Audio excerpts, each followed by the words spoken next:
আসসালামু আলাইকুম। ২৪-এর স্বাধীন বাংলায় আপনাকে স্বাগত। শুরুতেই সংবাদ শিরোনাম, পরে বিস্তারিত। পুরোদমে ফের আবার ইসরায়েল ফিলিস্তিন যুদ্ধ শুরু হয়ে গেছে। জানিয়ে দেব আমাদের হাতে থাকা সর্বশেষ গুরুত্বপূর্ণ আপডেট, আন্তর্জাতিক সংবাদ। প্রথমেই জানিয়ে দিচ্ছি, ইসরায়েলি নতুন তাণ্ডবের প্রথম জবাব তেল আবিবে রকেট হামলা হামাসের। আলহামদুলিল্লাহ, শুকুর আলহামদুলিল্লাহ।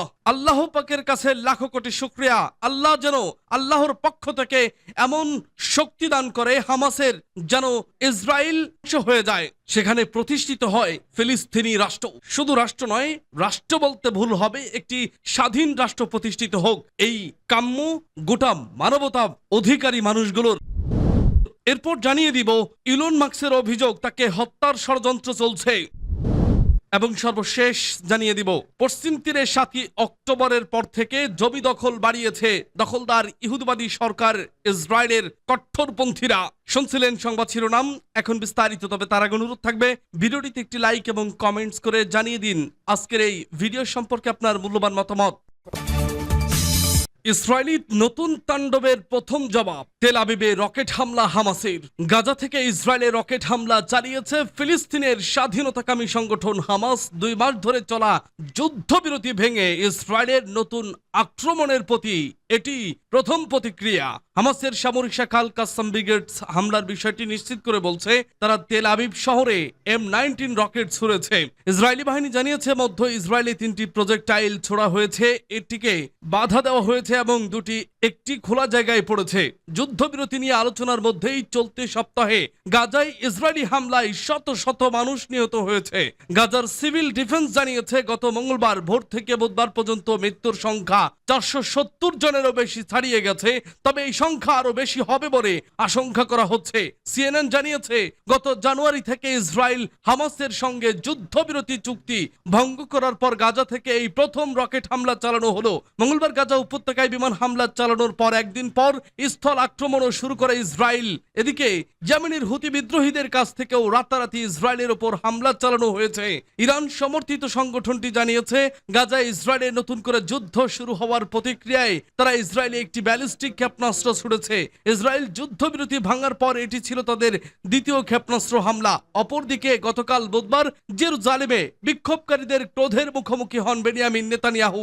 হাজার হাজার মানুষ ইসরায়েলের পার্লামেন্ট নেসেটের বাইরে নতুন করে সংঘাতের বিরোধিতা করতে জড়ো হন। বিক্ষোভকারীরা নেতানিয়াহুর বিরুদ্ধে অভিযোগ করেছেন, তিনি ক্ষমতাসীন থাকতে জোটকে টিকিয়ে রাখতে যুদ্ধ পুনরায় শুরু করেছেন। গাজা যুদ্ধ নিয়ে বিভক্তির কারণে দীর্ঘদিন ধরে তার জোট সরকার ভেঙে পড়ার হুমকিতে রয়েছে। সূত্র ইত্তেফাক। ইলন মাস্কের অভিযোগ তাকে হত্যার ষড়যন্ত্র চলছে।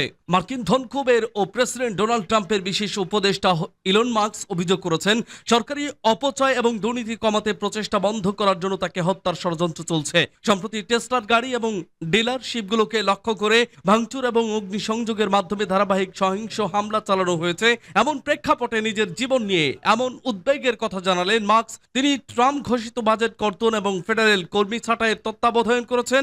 সমালোচকেরা মাস্ককে চরম কঠোর নীতি অনুসরণের জন্য অভিযুক্ত করেছেন। অন্যদিকে সমর্থকরা যুক্তি দিয়েছেন, সরকারি অপচয় রোধ করার জন্য এই পদক্ষেপগুলো প্রয়োজন। সাম্প্রতিক সপ্তাহগুলোতে মাস্কের কর্মকাণ্ডের বিরুদ্ধে তীব্র প্রতিক্রিয়া দেখা দিয়েছে।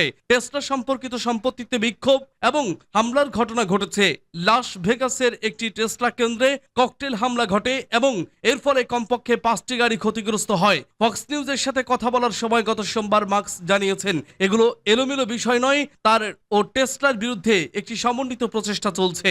ইলন মাস্ক বলেন, তারা মূলত আমাকে হত্যা করতে চায় কারণ আমি তাদের জালিয়াতি বন্ধ করছি, আর তারা টেসলাকেও আঘাত করতে চায় কারণ আমরা সরকারের ভয়াবহ অপচয় এবং দুর্নীতি বন্ধ করছি। তিনি আরো বলেন, কে অর্থায়ন করছে এবং কে এর সমন্বয় করছে এটা পাগলামি। আমি এর আগে কখনো এমন কিছু দেখিনি। হুমকি সত্ত্বেও মাস্ক নিজের অবস্থানে অবিচল রয়েছেন। তিনি বলেছেন, এই প্রতিক্রিয়া প্রমাণ করে যে তার এবং ট্রাম্পের নীতিগুলো কাজ করছে।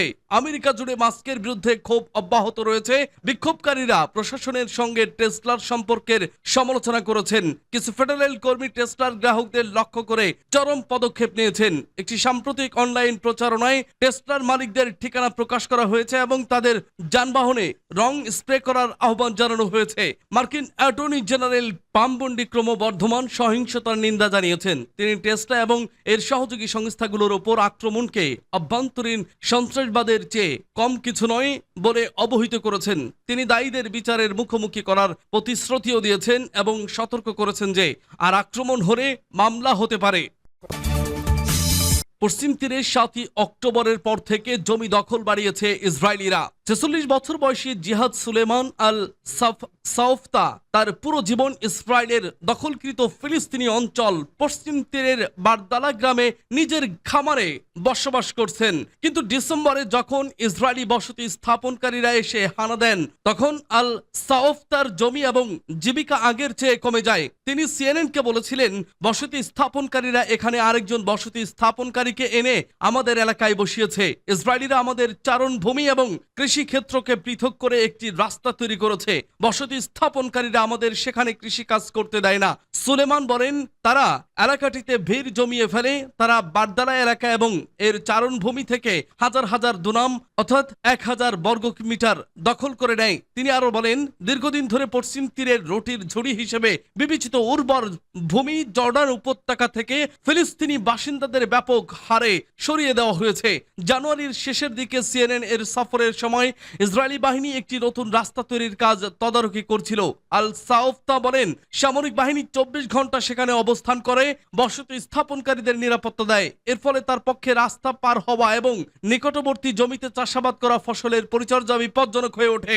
বারদালা এলাকার পরিস্থিতি সম্পর্কে মন্তব্যের অনুরোধের জবাবে ইসরায়েলি সামরিক বাহিনী সিএনএনকে জানিয়েছে, নতুন রাস্তাটি নিরাপত্তা বাহিনীর জন্য তৈরি করা হয়েছে। সামরিক আদেশ অনুসারে রাস্তা পাকা করা হয়েছে। কাজের সময় এলাকায় বসবাসকারী ফিলিস্তিনিদের কোনো ক্ষতি করা হয়নি। সুলেমান জানান, প্রথমে জমিতে পশুপালনের জন্য স্থাপনা নির্মাণ করে ইসরায়েলি বসতি স্থাপনকারীরা, যেখানে কিছু গবাদির কারণে একসময় তারা জমির মালিকানা দাবি করে। পর্যবেক্ষণকারী গোষ্ঠীগুলো বলছে, বসতি স্থাপনকারীরা বিশাল জমি দখল করে ফিলিস্তিনি বাসিন্দাদের অবাধে চলাচলে বাধা দেওয়ার জন্য কুখ্যাত। ইসরায়েলি এবং আন্তর্জাতিক আইন উভয়ের অধীনেই এই পশুপালন স্থাপনগুলো অবৈধ। 2022 সালে ইসরায়েলি প্রধানমন্ত্রী বেনিয়ামিন নেতানিয়াহুর অতি ডানপন্থী জোট বসতি সম্প্রসারণের উস্কানির মাধ্যমে ক্ষমতা গ্রহণের পর থেকে ইসরায়েলি পশুপালন স্থাপনার সংখ্যা নাটকীয়ভাবে বৃদ্ধি পেয়েছে। সরকারে এমন মন্ত্রীরা রয়েছেন যারা নিজেরাই বসতি স্থাপনকারী এবং দখলকৃত অঞ্চলটি ইসরায়েলের সাথে সংযুক্ত করতে চান।